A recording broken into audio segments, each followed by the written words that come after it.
Timeline पर, Facebook पर या जहाँ भी कर सकते हो, वहाँ पर शेयर करना चाहिए। क्योंकि इस तरह के जो राष्ट्र के लिए खतरनाक हो, है ना? जी, जी, राष्ट्रीय जी, बिल्कुल। जनजीवन के लिए राष्ट्रीय जनजीवन को खतरा हो, इस तरह का कोई कानून, नीति, नियम के खिलाफ उन लोगों को अवश्य ही सरल तरीके सोशल मीडिया के माध्यम से एक दूसरे को जगाने के लिए करना ही चाहिए। जो लोग अपने को बुद्धिमान मानते हैं, जो लोग अपने को साहसी मानते हैं, या फिर जो लोग अपने को राष्ट्र प्रेमी मानते हैं। जी, जी, जी, बिल्कुल। तो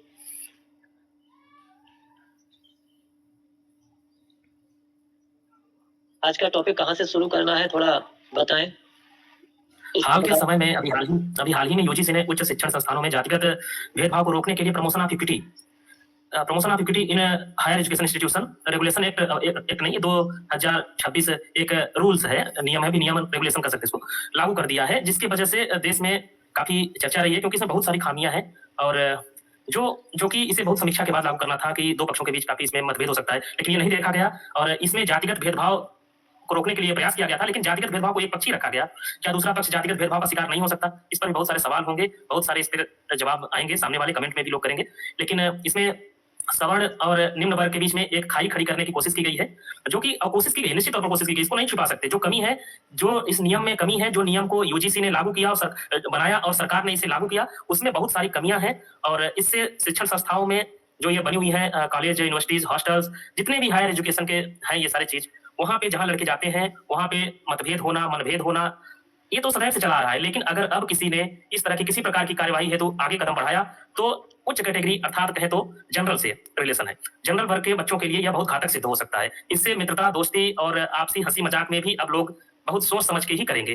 तो इस नियम को इतना ठीक और इतना ही कठिन, हार्ड बनाने की क्या जरूरत थी? इस पर सवाल उठ रहा है देश में और उठना लाजमी है, क्योंकि यह चीजें बहुत सारी गलत हैं, इसको बदलने की आवश्यकता है और बदलना चाहिए।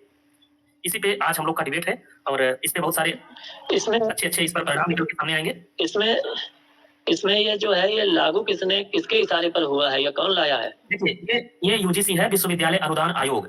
ये नियम बना सकती है, ये कानून नहीं बना सकती। ये नियम बना सकती है क्योंकि यह संवैधानिक संस्था नहीं है और इसको नियम बनाने का है, लेकिन नियम को ये ड्राफ्ट तैयार कर सकती है। ड्राफ्ट को पास करना ये सरकार के अंडर में आता है, भारत सरकार के अंडर में। तो भारत सरकार ने जी, कृष्ण कुमार जी, प्रणाम। हेलो, किया गया तो सरकार देंगे, भारत सरकार। आपके कहने का अर्थ यह है, यूजीसी के लिए एक्टिव किया गया और कहा कि तुम ड्राफ्ट भेजो और हम उसमें मोहर लगाएंगे बिल बनाने की। सीधे सीधे बोला जाए, एलिगेशन तो यह है। जी जी जी, बिल्कुल। ये संस्थाएं तो सरकार के, मौजूदा सरकार के अधीन रहती है ना। हम आपसे कहते हैं, आप हमारे सबॉर्डिनेट हैं या गुरु मानते हैं या फिर आचार्य मानते हैं, अगर हम अपने साथी के लिए बोल देंगे तुम ऐसी नौटंकी करो, हम उस पर मोहर लगा देंगे बिल बना करके, है ना? जी जी जी जी, बिल्कुल। ये कहना गलत नहीं होगा, ये कहना बिल्कुल भी गलत नहीं होगा, लेकिन यह जो है तो ये भेदभाव रोकने के लिए ये लाया गया है, यह नियम बनाया गया है। लेकिन यह इसमें सोचने वाली बात है कि क्या भेदभाव जनरल कैटेगरी, सामान्य वर्ग के साथ नहीं हो सकता क्या?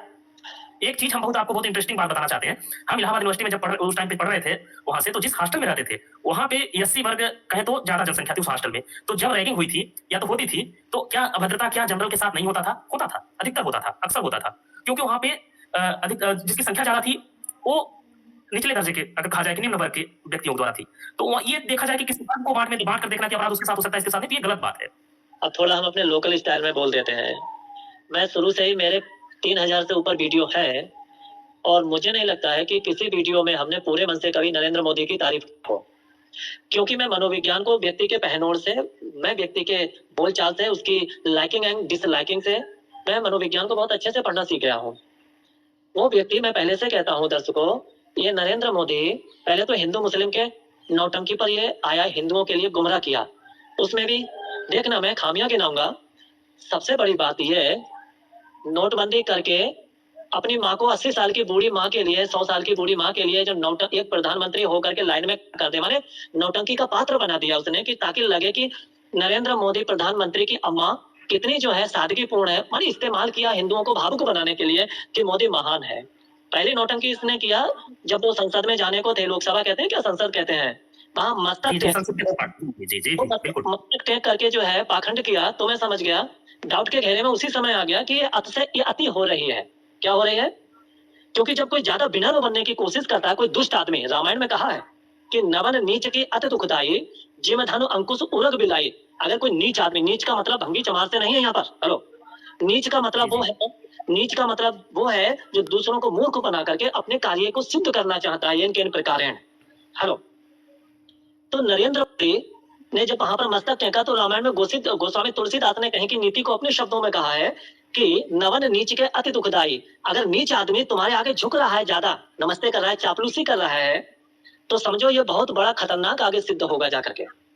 और फिर उदाहरण दिया है, जैसे कि धनुष जब झुकता है, जब वो ऐसे करके होता है, वो जितना वो क्या आर्क टाइप है ना, जब वो एक झुकता है, कमान बनता है, तो आगे तीर फेंकने के लिए जिम धनु अंकुश, और जो अंकुश हाथी को कंट्रोल करने के लिए होता है, जब वो झुकता है तो हाथी की खोपड़ी में मस्तक पर प्रहार करता है, उसको चोट पहुंचाता है।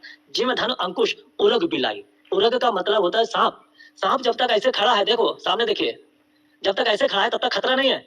जैसे ऐसे होगा, झुकेगा, तब वो मुंह मारेगा। जब तक मुंह ऐसा रहेगा, मुंह खुलेगा ही नहीं। जब ऐसे होगा तो फोल्ड हो जाएगा, तो वो काटने के लिए झुकेगा। अंकुश उरग बिलाई, ऐसी जो बिल्ली होती है, जब वो सीधे से नीचे झुकती है तो आगे अटैक करने के लिए। तो इस तरह की बात जो है बड़े फिलोसफर्स ने पहले ही कहा है। हिंदू समाज का और भारत का एक बहुत बड़ा दुर्भाग्य है। हिंदू जो है, अभी ये मेरे को बहुत अच्छा मिला, मैं तो इन सालों को जूता मारने का इंतजार ही कर रहा था कि इनसे गलती हो, हम जूता मारने का काम करें। समझ रहे हो ना, ये बहुत साले बनते थे बागेश्वर के बड़े भैया। अब बागेश्वर